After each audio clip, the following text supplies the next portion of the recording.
welcome director Cori back to the stage.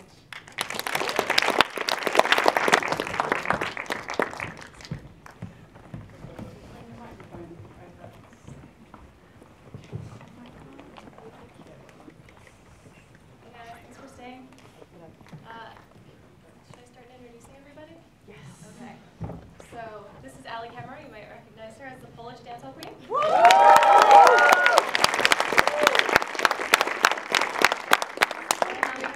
The Japanese dancehall queen. And Bruk, the Spanish dancehall queen.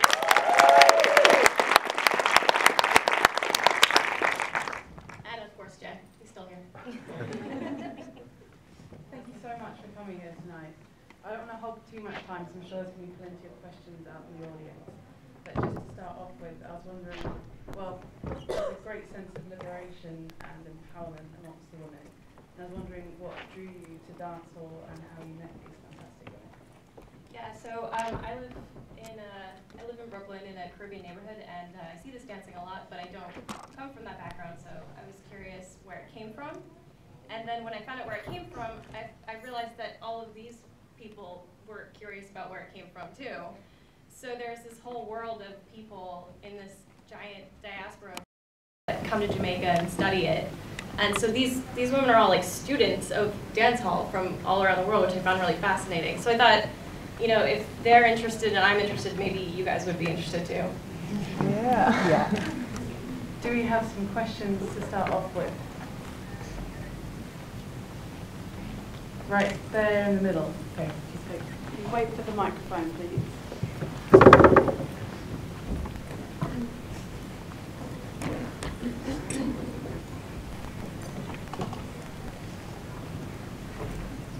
I loved the film, absolutely loved it. I was wondering, how did you meet the dancers before the film, and the fact that obviously they were so prominent within that competition?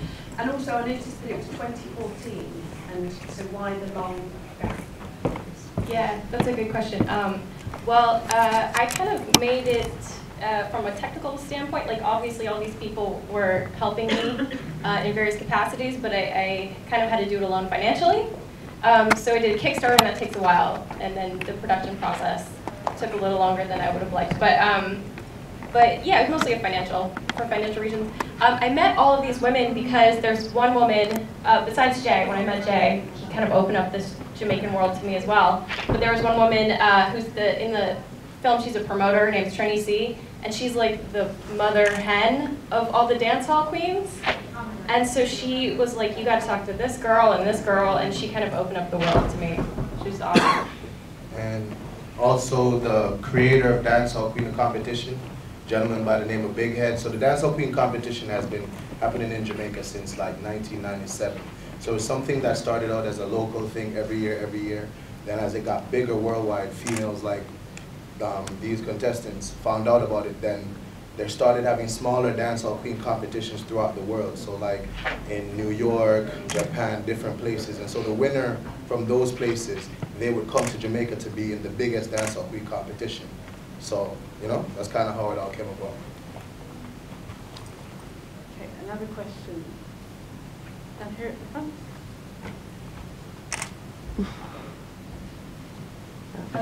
Thank you very much. I enjoyed the film. I'm just interested in the origin of this type of dancing, whether it's culturally based in Jamaica, what are the cultural underpinnings of this type of dancing? Okay. All right, so dancing and the type of dancing that you do to certain music has evolved in Jamaica over the years. First, I know in the UK, ska is very big. So with ska music, people used to dance a certain ways. Then from ska came reggae, and people danced a certain way to reggae. Then became the bad stepchild, or the more rebellious stepchild, which was dancehall music. So with the emerge of dancehall music, people did certain dance moves, and from body move, shoulder move, bogle dance, butterfly, all these. So dancehall songs always had some kind of dancing. And then with artists like Lady Saw, Patra, with this raw female side of dancehall, came along with really crazy dancing that just, I don't know, it's just how they reacted to the music that was they were listening to. And people would climb up on speakers, do a lot of crazy stuff, and these women, year by year, they invent different things, like she did standing on the 2 cans and stuff like that. So you never know what you might see. I've seen like a guy in a wheelchair with 2 girls dancing on, no, it's crazy, and there's a cars driving by, people jumping on top of the cars, dancing on top of the cars, because with dancehall, there's not too much venues. Like anywhere could be a dancehall party. You might step outside in Jamaica and then there's a dancehall party that's happening on the side of the road, and then it goes till weird hours in the morning, and then people have to go to work, and people are still partying. So, and they'll go, as you saw some of the times, there's people driving by, and those are people going to work, and there are people still partying, our church, you know? So yeah, I hope that answers the question, I don't know. Well, I'm just still wondering whether it's seen as a respectable form of dance across Jamaica as a whole, or is it seen very marginal and only certain people get involved, and what the reputation of that form of dance is? Extremely sexual, the movement of the body. I'm just wondering what its reputation is. Yeah, just like many things, that's a very good question. Just like before, reggae music that people hold so dearly right now, and Rastafarianism was looked down as like, yo, dirty Rasta man, get away from here, you're like a criminal. You understand? So that's how dancehall was looked at in this type of dancing. So you're right. Many people in society, the who is who in Jamaica, they look down on this type of, if their daughter was doing this type of, she would have to hide, put this type of clothes in her book bag, pretend she's going to like a ball or something nice, and then she pull out the wig and go to these parties. But thankfully for ladies like these and just people throughout the world, and also because it's making money, people are now opening up and realizing that it is actually an art form. And different universities and stuff have been studying it, and it's being glorified and been getting the right attention little by little, but it's still, in some cases, looked down on, and people say it's too sexual, and then, so you know, so it's art to one person, and then crap to another person, basically. It's very sexual dance, but it's because it's new. It's like it used to be with a tango or pole dance. It was like a dance for female, and people said it's too aggressive and too sexual. And even some Jamaican from upper class, they don't accept this. They say, oh, this is not Jamaican dance. So it's even Jamaican have problem with this, more in Europe, of course, or America, other places. But it's changed because Dancehall Queen style, that's the name of the style, it's coming to the studio, and we start to teach this style. So I hope that in a few years, I don't know, 5, 10 years, it's gonna be like tango or pole dance. When somebody say today, oh, I do a pole dance, it's okay, right? No, it's okay. It's very hard. No, it's okay. It's okay. It's for sure it's much better than 5 years ago when some girls were doing it because I do pole dance. It means like she's a prostitute or some negative things. And dancehall queen style is the same. It's changing now. So it have a culture, it's a history. Yet it's rough because it's come from a ghetto. So that's why it's like that. And it's men's style in Jamaica. It's also rough when they dance. Basically, the men start to dance. When they dance, they do like gunshot, like killing each other, doing rough stuff, but in a male way. And female do rough stuff in a female way. It's the difference between male and female. Yeah, I think, do you want to say something? Actually, right now I open a dance school where I teach in dancehall, and I put dance therapy with dancehall. In the beginning, nobody was coming. And then now, the more and more I have more women, they want to learn how to be confident and how they feel freedom, because sometimes it's so much, like in my city, like women need to really routine, kids, work, do food for the man, blah, blah, blah, and they forget to be, to take care of themselves. I have a lot of women of about 40 and 50, they forget to flirt. And now I teach them how to flirt, how to to make up, or things like we think is normal, but with the society we forget it. And also I teach them to don't listen what the people negative things they say about you don't need to dance, you don't need to put this, don't be sexy. And it's a big, big thing right now to be more open and more freedom. And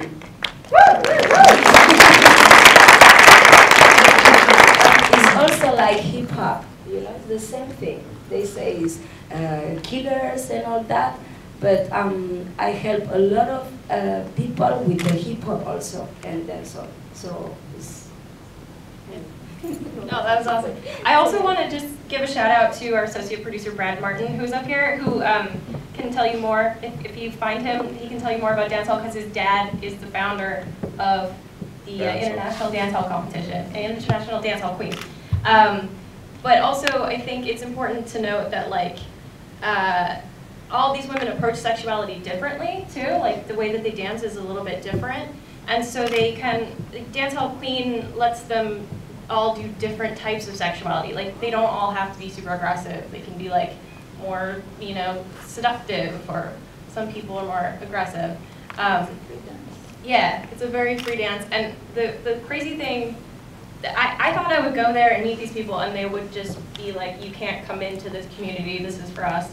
And everybody, including like Brad is, you know, one of these people who helped me like get to know these ladies too. They were all just like, come in, everybody's fine here, you know, which really surprised me. Did you want to say? Yeah, it's something I observe. I don't know if you say in English. Observe. Yeah, observe. Observe. More things. Sorry about my English. I mean, when it's more secrets, is less freedom. From I start do this with the dance hall, where we say everything in my class. We say things about problems at home, drama, different type of things. We feel more close because we don't have nothing to hide, you know. So you feel more comfortable. But when you are more secret and you think about the prototype of the society, you get more hide. You are less connected with your body and with the humanity and the universe. I don't know how to say it, but that's some like pretty heavy shit though. You connect with the universe. Yeah, question down here.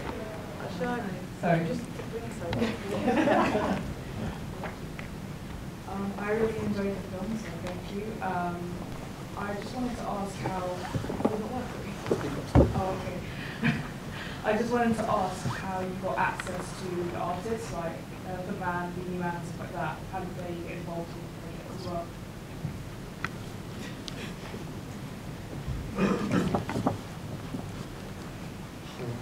Oh, that's all you have. All right, so my name is Jay Will. I've been born and raised in Jamaica, went to the States, went to film school. So I'm a director, producer, editor, and I do like a lot of dancehall music videos. So any music videos you've ever seen that says game over at the end of it, that's me. So I've done videos, like the most Shaggy videos to date. I've done like 15 or 16 videos for Shaggy, Sean Paul, Vibes Cartel, Alkaline. So I do basically all the top dancehall videos. And I did a documentary back in the days called It's All About Dancing, a Jamaican documentary. But it was more about just the dance craze, just with like the male dances and everything like that. So I linked up with Cori, and basically I do videos for all the artists. So I'm like the man in Jamaica. So if anybody want to film in the Caribbean, you just look up Jay Will. It's directorjaywill.com. Just a quick shout out, you know?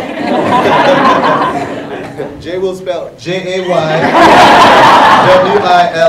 Jay Will, all right? It's game over. Question down here at the front. Joe, is the mic? Okay. Hi, sorry, I just wanted to ask each of the dancers, when was that, I know the film explored this a little bit, but when was like the one moment for you, the one defining moment where you saw something or were inspired by dancehall and you thought, okay, I've got to get involved in this? Do you have kind of like one defining moment? What inspired you to do dancehall? What was the moment that inspired you? Like a moment? Yeah.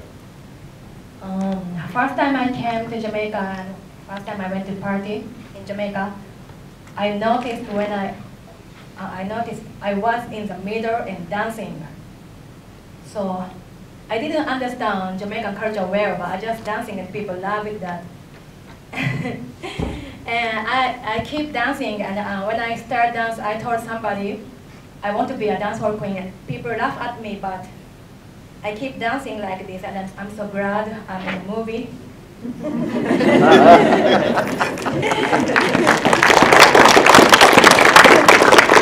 So whatever. So whatever. What happened to you? Let them both, the two of you say.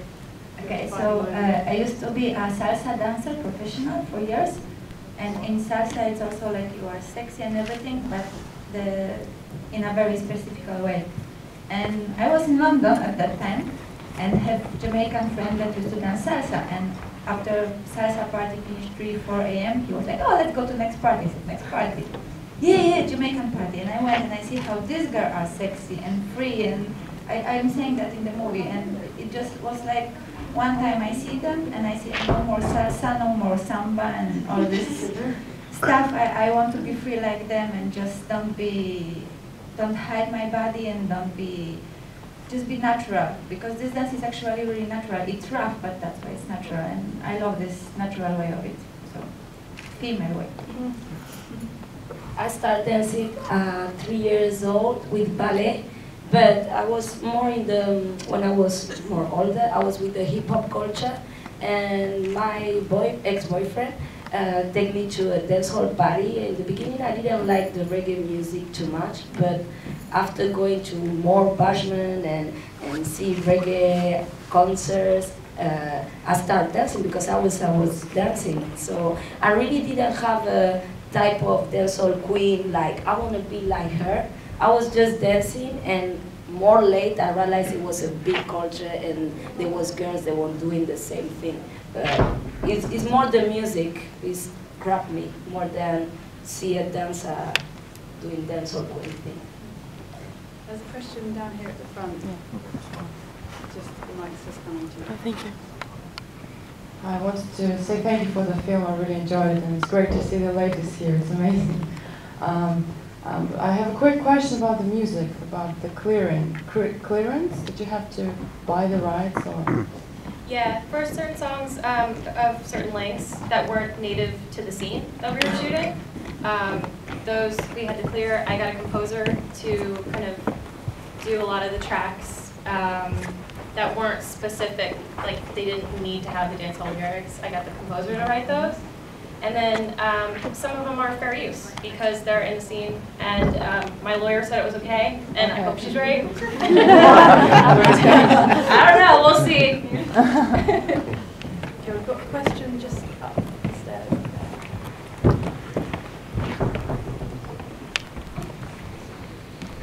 Hi, Jane. Hi. Thank you for making that film, and thank you for sharing your life with us as well. It was 2014. I wondered whether you've been back to Jamaica and taken part in the competition again. Me or the ladies? The ladies. Yes. And the second question is, does anybody know what happened to Danger? What she's up to now? Yeah, you can answer the danger. Alright, so right now, promotional dancers is one of the biggest things in Jamaica. So they said in the film, every night there's a party. There's like 4 or 5 parties. So brands like Red Stripe, Guinness, Appleton, they sponsor these parties. So they have promotional dancers. So just like you have models for music videos, you have promotional dancers. Danger is actually one of the top promotional dancers in Jamaica right now.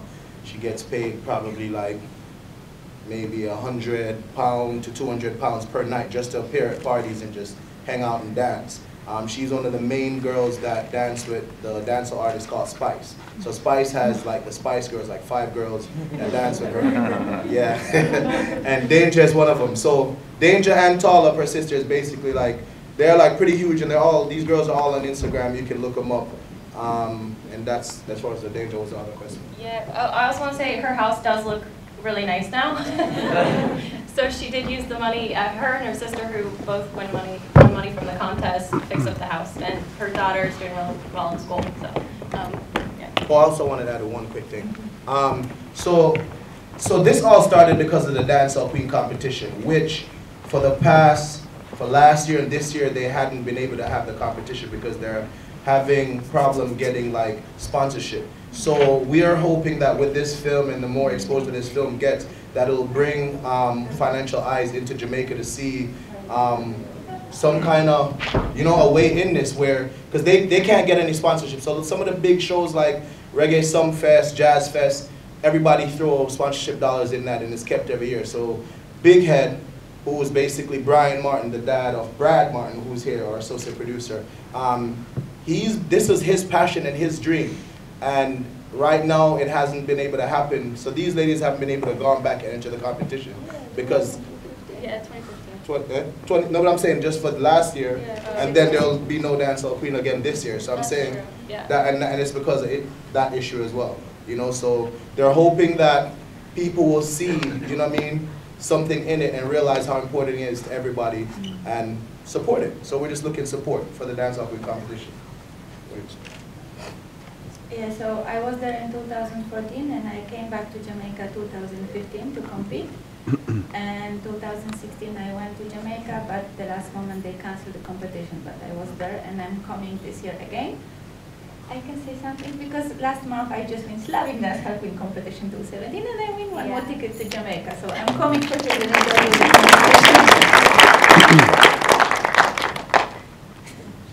if you came back to Jamaica to do next international.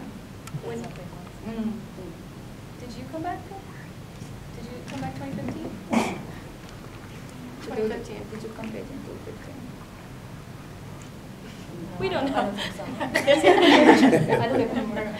But yeah, I just want to touch on what Jay said, is that like not only the financial problems, but there's also, you know, some violence in the community in Montego Bay, which is why our film is dedicated to Joseph Morris, who was a good friend of Jay's, and he was a really big help on the film. And I think it's really important to know that there's this other side of Jamaica, which, you know, we didn't really even delve into at all. And you know, you can talk about it a little bit, but essentially the contest was canceled for financial reasons and for community violence. So we hope that that gets better this year. Yeah, like the neighborhood that supports the community the biggest has like a turmoil going on in it. But normally what would have happened is we would move it to another neighborhood. So if there was like sponsorship dollars, they would just switch it from that neighborhood to somewhere else and still have it. So, you know, but that's, yeah, you know, violence. Like in the community where it originated from, there's like some gang violence. Yeah, there's some other people who have their hands on. I'm afraid we're going to have to wrap it up. We're running out of time. But am I right in thinking there is a workshop, a dancehall workshop?